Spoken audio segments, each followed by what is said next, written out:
In the school system, they don't want us to learn about money because they just want to pump out good employees that do what they're told. They don't want what we know out there. We've all been programmed. That's a fact of life. A lot of kids just in school kind of puzzled as to why they're there. Well, oftentimes business education today, and I see it all the time, kids come out of college, the best colleges, Wharton and Harvard and Stanford and some of the great business schools, and they'll come out and they won't have practical experience. There's too many case studies that aren't practical. What is school doing to your brain? If you look at school, it's opposite of what it takes to be successful in real life. We have a system where we take children away from their parents at least 5 days a week, all day, and we have control of their minds until they're about 17, 18. Don't make a mistake. Do as you're told. Take tests by yourself. Don't cooperate. Do it by yourself. Do it on your own. And there's only one right answer. No, there's tons of answers to a problem. We ask kids that are 16 to 18 years old to make $100,000 debt decisions when they go off to university. What they're getting themselves into. They just assume, okay, I'm going to pay 4 years of education at $25,000 a pop, and when I come out the other side, somehow I'll be able to pay it back. That's not how life works anymore. Money may not be the most important thing in the world, but it affects everything that is. It affects your lifestyle. It affects your health care. It affects your level of education. It affects the food you eat.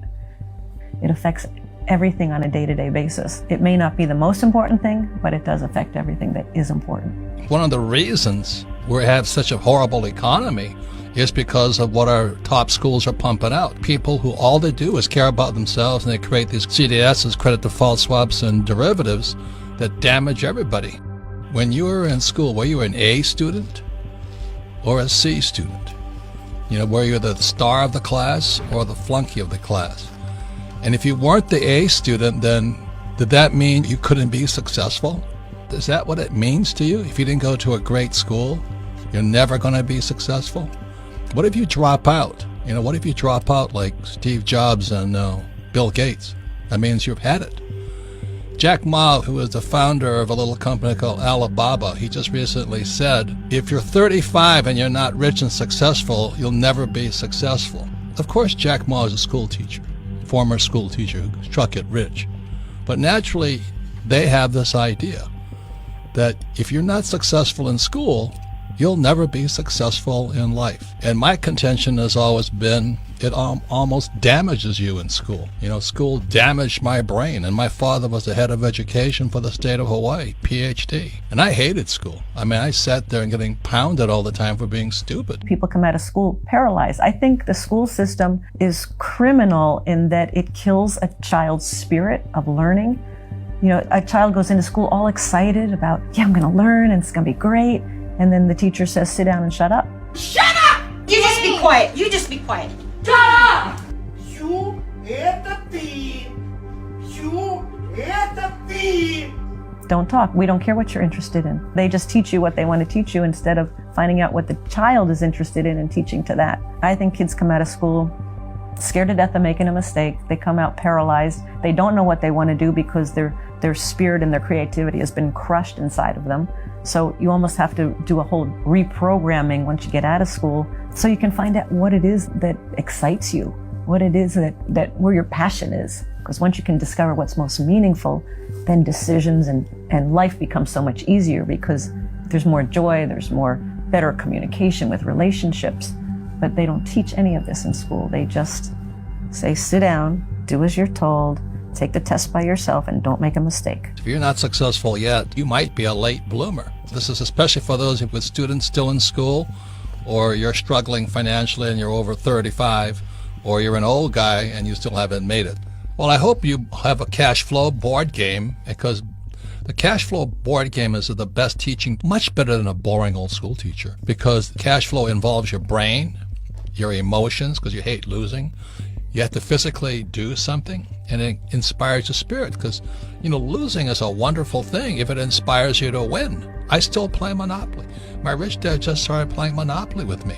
The other thing he did, he then took me to his, 4 greenhouses, Red Hotel. He took me to his greenhouses. I went, holy moly, that it was more than just a board game. So I'm not saying it has to be real estate, but if it's stocks, I look at the guy Ray Dalio of Bridgewater, the biggest hedge fund in the world. He started buying stocks at a young age, same as Warren Buffett. You want to do it when the brain is still malleable and pliable. So take the child, go look at real estate. Donald Trump had to go collect rent. He had his boys collect rent. He said, you want adventures and psychosis? Go collect rent. You'll hear more BS than you ever had before. I remember when I had to go knock on a door to collect rent. It's terrifying. Get this adult and they're lying to you, telling you these sob stories. I tell you, that's real education. So this stuff you learn in school, in my opinion, waste of time. The entire purpose of a good university is to give you a foundation to fail. Because we have two hemispheres of the brain, the left brain, which is about words and this world reality and, the perception of this reality. We have the right brain, which is where you get creativity, inspiration, and connection. And then you've got this corpus callosum, which connects the two. First of all, we use a fraction of our brains. Why is that? And the other thing is that what the system does is it turns out left brain prisoners. They run the system. And it does it by putting information through schools and colleges and universities into the left brain, which it then says at time of an exam, give me all that back, and if you tell me what I've told you well enough to believe, then you'll pass the exam and you'll be very successful. We have too many entrepreneurs, we have too many successful people. How is it possible that school is making kids less intelligent?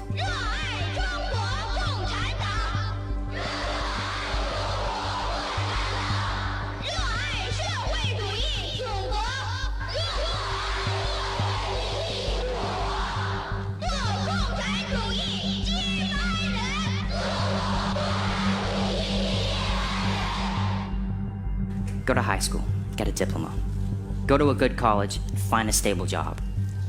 And if you don't do that, you won't be successful. And if that was true, how am I even standing here today? How did I, a straight C student, start a technology company at the age of 16? Here's what I believe. Parents, teachers, educators, you have the power to influence and inspire youth. And if there's one message that I want parents, kids, and all of you to take away from what I've said here today, that you can stray away from this conventional, limited, and narrow path that education sets us upon. You can diverge and create your own future. No one has ever changed the world by doing what the world has told them to do. I hated school. I really hated school. I hated school, generally, right? Because it was this instruction following thing. Ego barrier is the worst thing. And if we were raised differently, just imagine in the schools that all along that people will always say, everybody makes mistakes. Everybody has weaknesses. The key is really to understand what your mistakes and weaknesses are so that you can learn from them. I think punishment is a terrible concept. Punishment means that you made a mistake and you're being punished. I think instead of punishment, every time somebody makes a mistake, you should say the only thing that you need to do to get out of your punishment is first think, what kind of mistake was that? So if I'm in a situation that's like that again, how would I deal with it differently, not to make that mistake? So that learning should come from the mistake, not punishment. Every little flower of curiosity, said Einstein, is crushed by society itself. It's an extremely corrupt system we have at this point. We have an education bubble. In the US, we have $1 trillion of student debt. The first approximation, this has gone to pay for $1 trillion worth of lies about the value of the education people have received. And it's not at all obvious yet, though, what's going to replace this or how it's going to change. We are told that it's the only way to salvation. You must get a diploma to be saved. If you do not get a diploma, then you will go to hell. The message that I have is that you have to work out your salvation on your own. You have to save yourself. I believe that is the truth, but it's a somewhat uncomfortable one. Every time the schools do something with your kids that you don't agree with, keep them at home. Simple as that. And do it now. because the systems that produce teachers have become pathological completely. They're indoctrination camps and nothing else. The thing is, they know they've lost on the scientific front. They've lost. Teachers need real information right now about what's happening to their kids. The high stakes is today, because you can do something about it. The real safety of our nation is preparing this next generation.